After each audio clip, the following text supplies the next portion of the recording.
Good evening everyone. आइए biology की start करते हैं, क्योंकि ये बायोलॉजी जो चैप्टर है हमारा कई ऑफलाइन बैचेस में छूट गया था, तो आज हम बायोलॉजी की स्टार्ट करते हैं। सबसे पहले हम देखते हैं हमारा सिलेबस क्या है।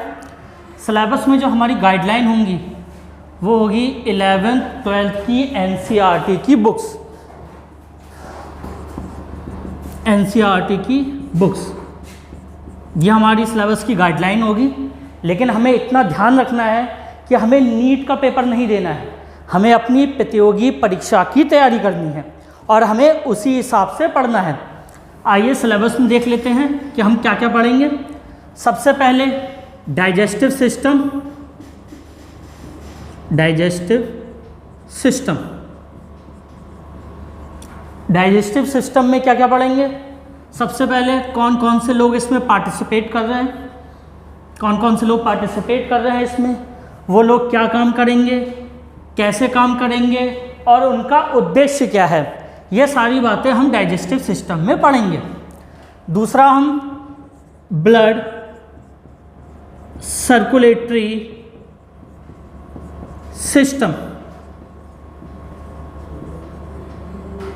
इसमें हम ब्लड देखेंगे, उसके कंपोनेंट देखेंगे, वो क्या काम करते हैं, उनके कंपोनेंट देखेंगे, वो क्या काम करते हैं, काम करने के अलावा ब्लड ग्रुप कैसे डिसाइड किए जाते हैं, हार्ट का सर्कुलेटिंग सिस्टम कैसे काम करता है, ब्लड प्रेशर कैसे नापते हैं, इन सारी बातों को हम ब्लड सर्कुलेटरी सिस्टम में सीखेंगे। ठीक है।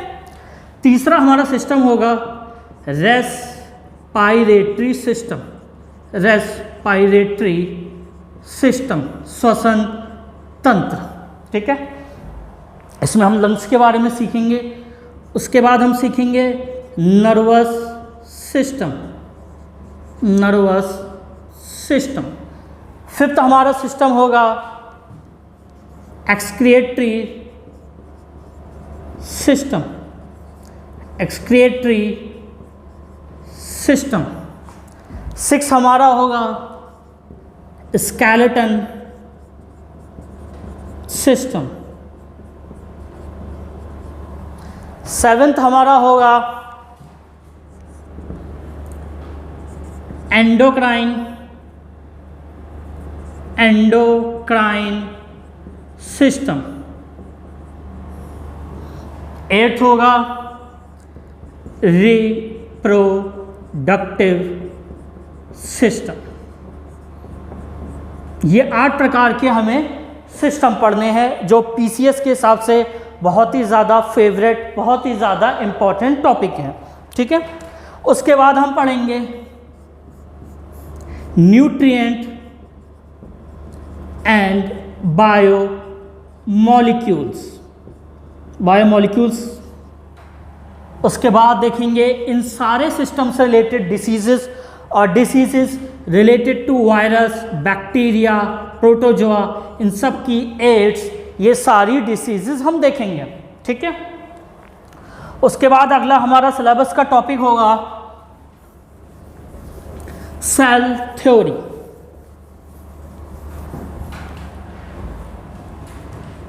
Cell theory. सेल का सारा स्ट्रक्चर पढ़ेंगे, फंक्शन पढ़ेंगे, सारे ऑर्गेनेल्स पढ़ेंगे। उसके बाद हम क्लासिफिकेशंस देखेंगे। 5 प्रकार के क्लासिफिकेशंस हैं हमारे बायोलॉजी के सिलेबस में।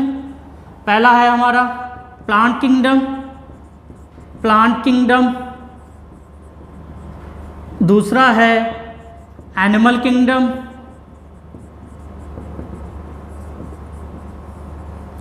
तीसरा है फंगाई। चौथा है मोनेरा और 5वां है प्रोटिस्टा, प्रोटिस्टा। ये 5 प्रकार के हम क्लासिफिकेशन देखेंगे जो हमारे सिलेबस में हैं। उसके बाद 2 टॉपिक और बचते हैं। अगला टॉपिक होगा जेनेटिक्स एंड रिवॉल्यूशन, रिवॉल्यूशन। और लास्ट में हम लोग देखेंगे बायोटेक्नोलॉजी। लास्ट में हम देखेंगे बायोटेक्नोलॉजी। Technology, biotechnology. ये हमारा सिस्टम है, ये हमारा सिलेबस है जो पूरे UPPCS, UPSC, civil services, SSC, bank, railway, मतलब ये समझिए ग्राम सेवक से लेकर सिविल सर्विस के एग्ज़ाम्स में जितना आता है वो ये पूरी सिलेबस इसमें कैटेगराइज है, ठीक है। और इसकी जो गाइडलाइन है वो होंगी 11th 12th की NCERT की बुक्स, ये इस सिलेबस की गाइडलाइन है। आइए अब हम स्टार्ट करते हैं। पहला हमारा जो टॉपिक होगा डाइजेस्टिव सिस्टम, पाचन तंत्र, पाचन तंत्र। और मैं इतने जीरो से स्टार्ट करूंगा कि जिन लोगों ने कभी भी बायोलॉजी नहीं पढ़ी है और जिन्हें सिर्फ आज ही पता चल रहा है कि हमारी बॉडीज़ में पाचन तंत्र नाम की कोई चीज़ होती है, उनके लिए पूरे जीरो से स्टार्ट करूंगा। डाइजेस्टिव सिस्टम, पाचन तंत्र, पाचन तंत्र। आइए इससे पहले एक छोटा सा एग्जांपल लेता हूं ताकि आपको समझने में कोई दिक्कत नहीं हो, कोई प्रोसेस कैसे काम कर रहा है इसमें कोई दिक्कत ना हो। देखिए, अगर हम अपनी मोटरसाइकिल चलाते हैं, मोटरसाइकिल को चलने के लिए दो चीज़ों की ज़रूरत है। पहला होता है पेट्रोल को चलाने के लिए हमें सबसे ज़्यादा ईंधन, सबसे पहले ज़रूरत पड़ती है ईंधन की। ईंधन क्या होता है हमारा? पेट्रोल। ईंधन क्या होता है? पेट्रोल। तो क्या सिर्फ इस ईंधन से हमारी मोटरसाइकिल चल जाएगी? नहीं चलेगी। क्यों नहीं चलेगी? आइए देखते हैं। क्योंकि इस मोटरसाइकिल को चलने के लिए पहले इस ईंधन को जलाना पड़ेगा। हम अपनी गाड़ी में स्पार्क प्लग देखते हैं, उसमें सबसे पहले हम ईंधन को जलाते हैं और जलाने में कौन सहायक होती है? ऑक्सीजन सहायक होती है। इसका मतलब हम उसका ऑक्सीडेशन करेंगे। जब हम इसका ऑक्सीडेशन करेंगे, इसको जलाएंगे, उससे जो एनर्जी प्रोड्यूस होगी उससे हमारी मोटरसाइकिल चलती है। बस यही कंसेप्ट हमें यहाँ पर लगाना है। आइए देखते हैं कैसे लगाते हैं। जैसा हम जानते हैं हमारी बॉडी बनी होती है सेल से। किससे बनी होती है? सेल से। Cells is a functional unit of body, ठीक है। और इसको भी अपने एनर्जी चाहिए, इसको एनर्जी चाहिए काम करने के लिए, इसको ग्रोथ चाहिए, इसको डेवलपमेंट करना है, इसको डेवलपमेंट करना है, ठीक है। तो ये कहाँ से हमें एनर्जी, इसको एनर्जी कहाँ से मिलेगी? ग्रोथ कैसे करेगा, डेवलपमेंट कैसे करेगा? इसके लिए इसको आवश्यकता है भोजन की। किसकी आवश्यकता है? भोजन की, ठीक है। और भोजन में हमारे कौन कौन से पदार्थ शामिल होते हैं, आइए देखते हैं। भोजन में शामिल होगा हमारा कार्बोहाइड्रेट, कार्बोहाइड्रेट। और क्या शामिल होगा इसमें? प्रोटीन, ठीक है, प्रोटीन शामिल होगा। और क्या शामिल होगा इसमें? वसा। और क्या शामिल होगा? विटामिन्स इसमें होंगे हमारे, विटामिन्स होंगे हमारे। और क्या होगा इसमें? पानी होगा इसमें, और हमारे खनिज तत्व होंगे। और क्या होगा? खनिज तत्व होंगे। इतनी चीज़ें हमारे भोजन में हैं और हमें क्या करना है? इनका डाइजेशन करना है। तो क्या इन सभी चीज़ों का डाइजेशन होगा? नहीं, इन सभी चीज़ों का डाइजेशन नहीं होता है।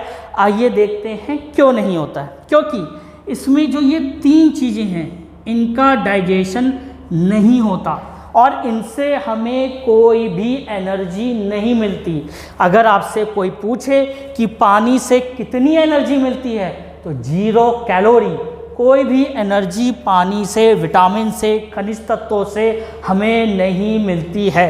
अभी देखेंगे कि इनका डाइजेशन क्यों नहीं होता और सिर्फ इनका कार्बोहाइड्रेट, प्रोटीन और वसा का डाइजेशन होता है। आइए समझने का प्रयास करते हैं। देखिए, जो भोजन होता है हमारा वो है एक कॉम्प्लेक्स स्ट्रक्चर, कॉम्प्लेक्स स्ट्रक्चर है। जो भी आप आलू, चावल, दाल जो भी अपने खाने में खाते हैं वो एक कॉम्प्लेक्स स्ट्रक्चर होता है।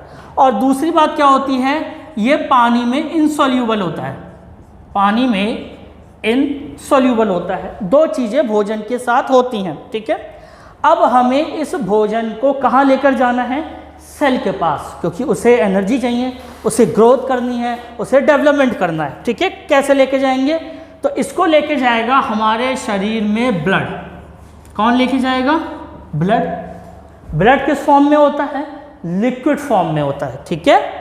और ब्लड के कौन किस फॉर्म में हो रहा है, हमारा तरल संयोजी ऊतक होता है, लिक्विड फॉर्म में होता है। अब ब्लड के हम दो कंपोनेंट देखते हैं, सर्कुलेटरी सिस्टम में पढ़ेंगे।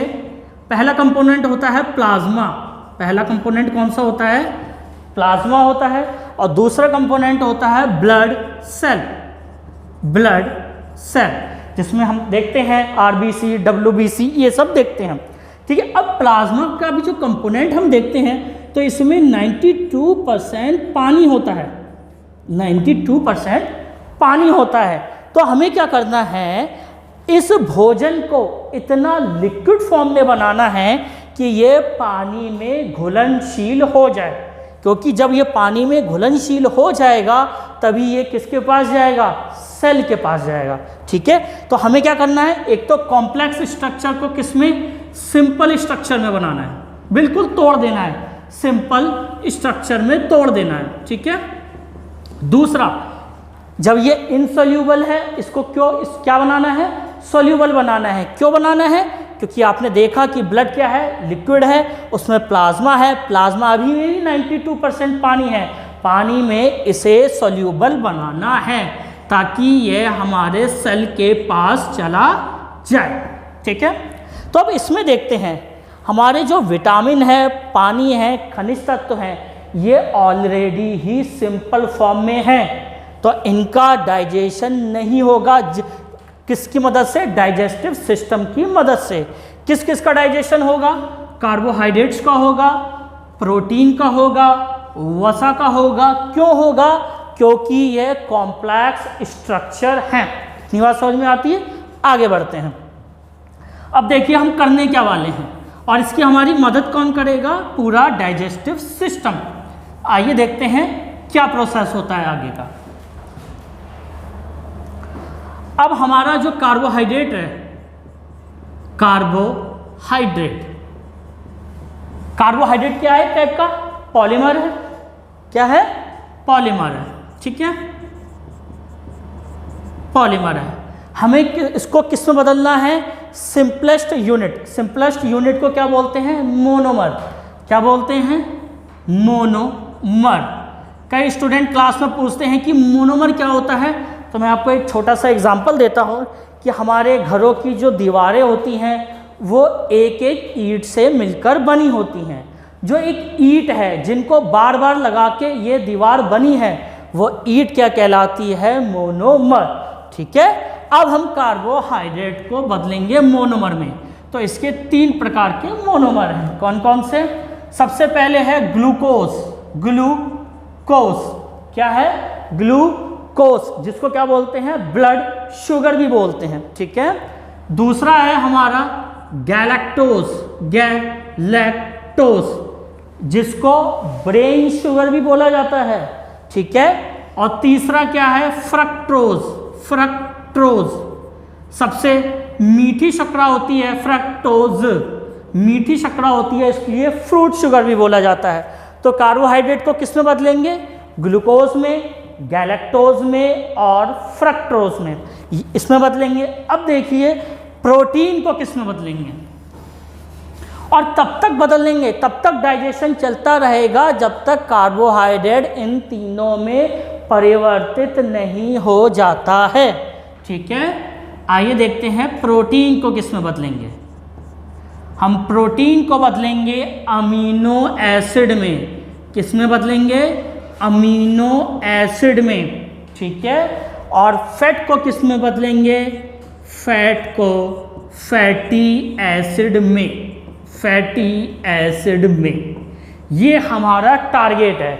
हमें क्या करना है, कार्बोहाइड्रेट को ग्लूकोज, गैलेक्टोज और फ्रक्टोज में बदलना है।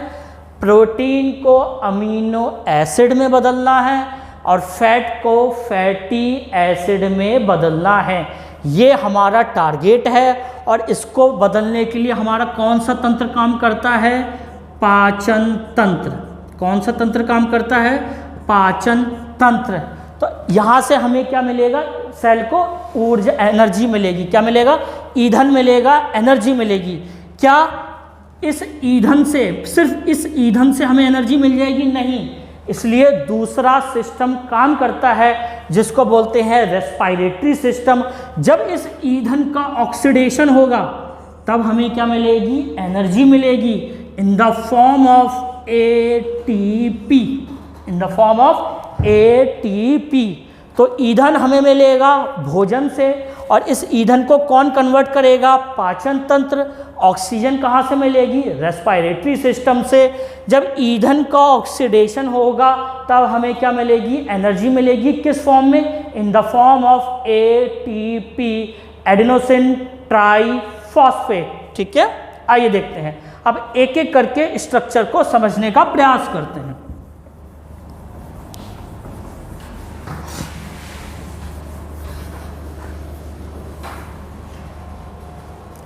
हेडिंग डालिए डाइजेस्टिव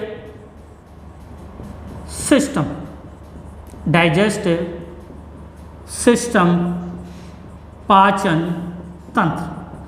देखिए कौन कौन से लोग इसमें पार्टिसिपेट करते हैं? 2 लोग इसमें पार्टिसिपेट करते हैं। सबसे पहले है हमारा एलिमेंट्री कैनाल। एलिमेंट्री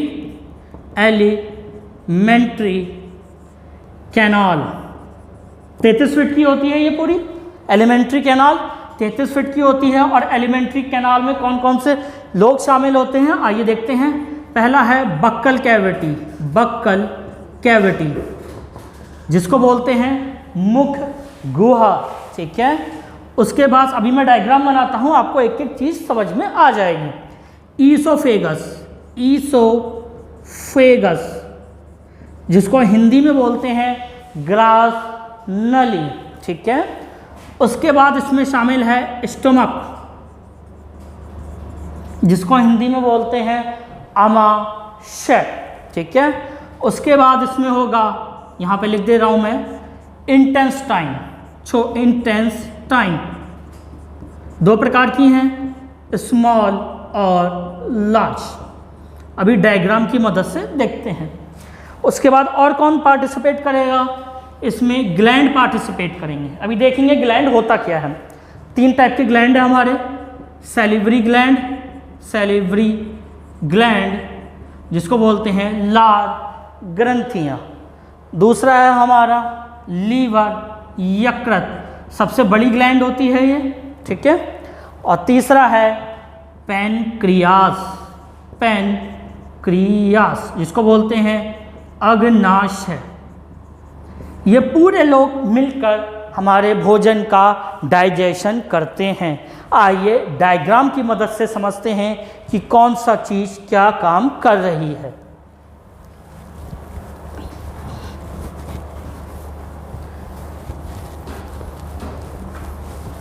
आइए देखते हैं, एक छोटा सा डायग्राम बना लेते हैं सिर्फ समझने के लिए। और मैं आपसे उम्मीद रखता हूं कि आप डायग्राम ज़रूर बनाएं, क्योंकि डायग्राम बनाने से थोड़ी चीज़ें समझ में आ जाती हैं। आइए एक छोटा सा डायग्राम बना देते हैं।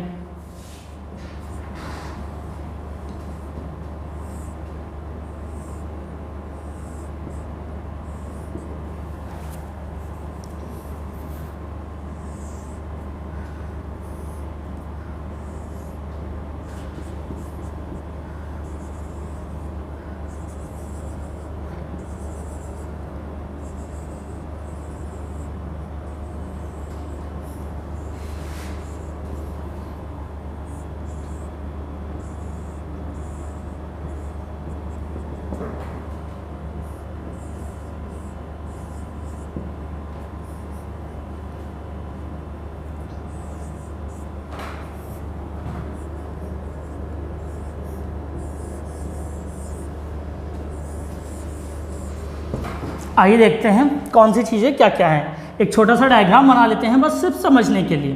ठीक है, आइए देखिए, ये जो हमारा मुख है, बकल कैविटी, जो हमने सबसे पहले देखा था बकल कैविटी, मुख गुहा, मुख गुहा जिसमें कौन कौन चीज़ें शामिल होंगी, हमारे दांत शामिल होंगे, हमारी जीभ शामिल होगी, हमारे लिप्स शामिल होंगे। बकल कैविटी यहाँ पर है। ये क्या है, एक ट्यूबलाइक स्ट्रक्चर है, ईसोफेगस। क्या है ये, ईसोफेगस। यहाँ पे कोई पाचन नहीं होता, यहाँ पे कोई पाचन नहीं होता, इसको बोलते हैं ईसोफेगस। हिंदी में बोलते हैं ग्रास नली। ठीक है। उसके बाद ये क्या है हमारा जे लाइक स्ट्रक्चर, स्टमक, स्टमक इसको हिंदी में बोलते हैं आमाशय। ठीक है। इसके बाद ये क्या है हमारी स्मॉल इंटेस्टाइन, स्मॉल इंटेस्टाइन, छोटी आंत सबसे ज़्यादा लंबी होती है, छोटी आंत क्यों बोलते हैं, डायमीटर छोटा होता है। ठीक है। इसके बाद ये क्या है हमारा लार्ज इंटेस्टाइन। लार्ज इंटेस्टाइन के भी कुछ पार्ट होते हैं, जिसको ये आप देख रहे हैं घुमाओ, ये इसको बोलते हैं कोलन। क्या बोलते हैं, कोलन। ये लार्ज इंटेस्टाइन के पार्ट हैं। और यहाँ पे एक होता है सीकम। क्या होता है, सीकम। और सीकम पे ही एक स्ट्रक्चर होता है जिसको बोलते हैं अपेंडिक्स। क्या बोलते हैं, अपेंडिक्स। इस पे एक स्ट्रक्चर होता है और इसको बोलते हैं अपेंडिक्स। यहाँ पर होता है आपका रेक्टम। क्या होता है, ये भी लार्ज इंटेस्टाइन के पार्ट हैं। यहाँ पे भी क्या होता है आपका रेक्टम। और फाइनली क्या हो जाता है, एनस। और ये हमारा क्या है, पेनक्रियास, पेनक्रियास, अग्नाशय। ये क्या है, ग्लैंड है। ये क्या है, ग्लैंड। ये क्या है हमारा लीवर है। क्या है ये, लीवर, जिसको हिंदी में बोलते हैं यकृत। और ये क्या है हमारा गॉल ब्लैडर, गॉल ब्लैडर। ये क्या है, इतने हमारे सारे पार्ट हैं। कहाँ से, मुख गुहा से रेक्टम तक का पार्ट हमारा क्या कहलाता है, एलिमेंट्री कैनाल। क्या कहलाता है, एलिमेंट्री कैनाल। कहाँ से, buccal cavity, oesophagus, stomach, small intestine, large intestine और रेक्टम। और कौन कौन से ग्लैंड पार्टिसिपेट कर रहे हैं, एक लीवर पार्टिसिपेट कर रहा है, यहाँ पे मुख के अंदर सैलिवरी ग्लैंड होता है, और यहाँ पे क्या होता है, पेनक्रियास। ये लोग यहाँ पे पार्टिसिपेट कर रहे हैं। ठीक है। आइए एक एक करके हर स्ट्रक्चर के बारे में पढ़ते हैं, उनके फंक्शन पढ़ते हैं, उनके बारे में समझते हैं कि उनके बारे में समझते हैं कि वो कौन से एंजाइम्स निकालते हैं, हार्मोन्स निकालते हैं। चलिए आज के लिए बस इतना ही रखते हैं। इससे आगे की बातचीत हम अगले वीडियो में करेंगे। धन्यवाद, नमस्कार।